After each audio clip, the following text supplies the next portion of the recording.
King Charles was born right here inside Buckingham Palace. When he was 3 years old, he became the heir apparent to the throne and would go on to become one of the hardest working and most visible royals.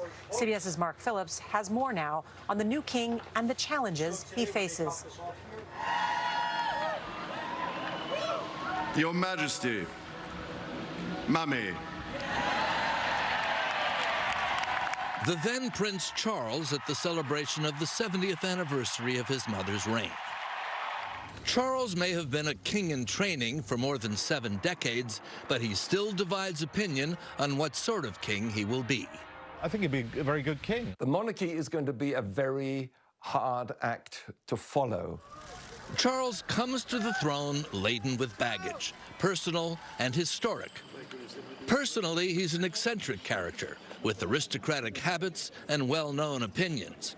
On modern architecture, for example, he hates it. He's not a fan of modern industrial farming methods either. Our current approach will lead to a dead end. The Queen, from another generation and another time, mastered the art of royal enigma. The Queen never gave an interview. The Queen never expressed an opinion. He comes with all sorts of baggage. The country knows the Prince of Wales has opinions. He's had them for as long as most of us can remember. For Robert Hartman, whose latest book is Queen of Our Times, Charles's opinions have been baked into his persona and are largely vindicated. I mean, we look back now on his early pronouncements about the environment, about education, that at the time people said, well, hang on, this is quite risky stuff. Now it's mainstream orthodoxies. Whatever his opinions, Charles also comes to the throne with history.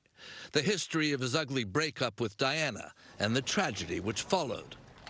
Time has passed, and his marriage to Camilla and her role as his queen consort are now largely accepted. But while the stigma of the Diana story may have faded, it can never be completely erased, especially given the popularity of her son. Robert Lacey is a royal historian. Much of the world would much rather have King William V than King Charles III. But the die of history has been cast. King Charles does have one thing going for him. The country has a pretty good idea what it's getting. Mark Phillips, CBS News, London.